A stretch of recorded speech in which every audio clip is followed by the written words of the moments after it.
অভিনন্দন জানাই। ধন্যবাদ।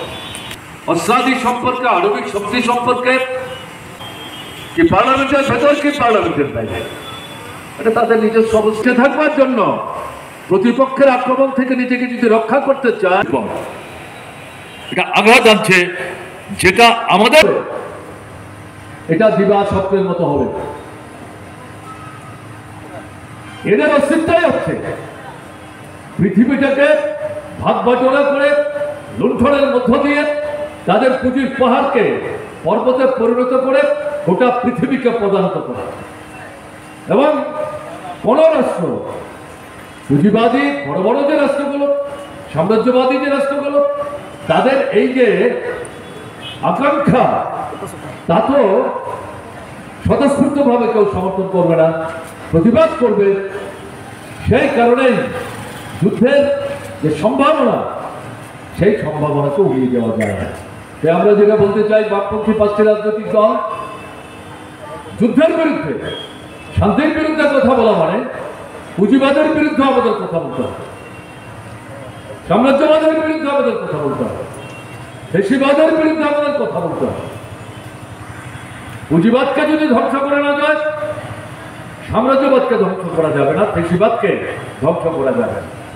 তা যদি করে না যায়, যুদ্ধ বন্ধ করা যাবে না, শান্তি চিরস্থায়ীভাবে পৃথিবীর বুকে আমরা যেটা আনতে চাইছি সেটা আমরা কিন্তু সম্ভব হবে না। তাই আমরা 5টি বামপন্থী রাজনৈতিক দলের পক্ষ থেকে যেটা আবেদন করব, এটা আনুষ্ঠানিক সমর্থন না।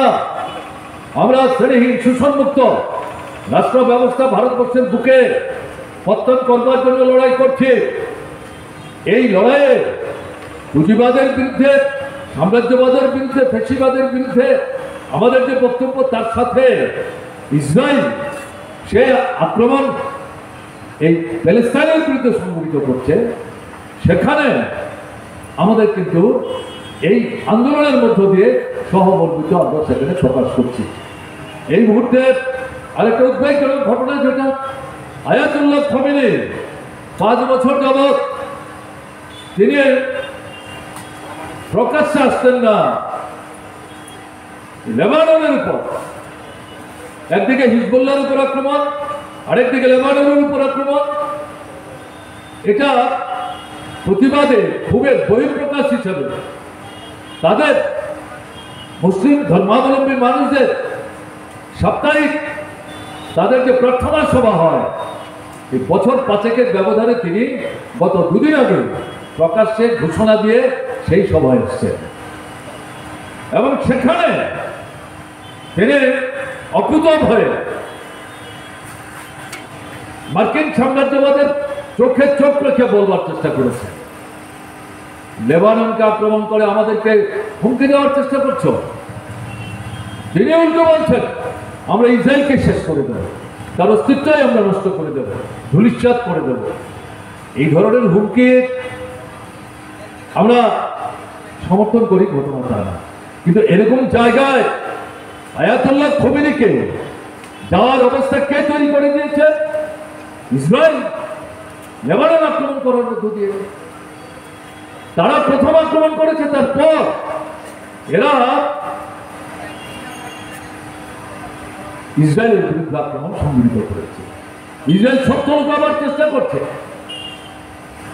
আমরা যেটা চাইব, কোন মতেই মধ্যপ্রাচ্যের অন্যান্য রাষ্ট্রগুলো এই যুদ্ধের মধ্যে নিজেরা জড়িয়ে পড়ুক, এটা না। শান্তি চাই, যুদ্ধ বন্ধ চাই। তাই 1 বছর হলো, আর যাতে কোনোভাবে এই যুদ্ধ চলতে না পারে, তার জন্য পৃথিবীর দেশে দেশে যে প্রতিবাদ, ভারতবর্ষে অন্যান্য রাজনৈতিক দলগুলো তারা তাদের নিজস্ব শ্রেণীর দৃষ্টিভঙ্গি থেকে তারা অবস্থান নিচ্ছেন, কিছুই বলছেন না। তার জন্য তো আমরা বসে থাকতে পারি না। আমরা যারা কমিউনিস্ট আন্দোলনে বিশ্বাস করি, সমাজবাদী আন্দোলনে বিশ্বাস করি, আমরা তো আন্তর্জাতিক দৃষ্টিভঙ্গি সম্পন্ন, আন্তর্জাতিক ক্ষেত্রে এই যে অমানবিক ঘটনা চলছে তাতে আমরা নির্বাক থাকতে পারি না। কাজে তার প্রতিবাদে আমরা সোচ্চার হচ্ছি এবং এই সোচ্চার আন্দোলন আমাদের জারি রাখতে হবে, যেটা বললাম, আবারও আমি বলতে চাইছি, পুঁজিবাদের বিরুদ্ধে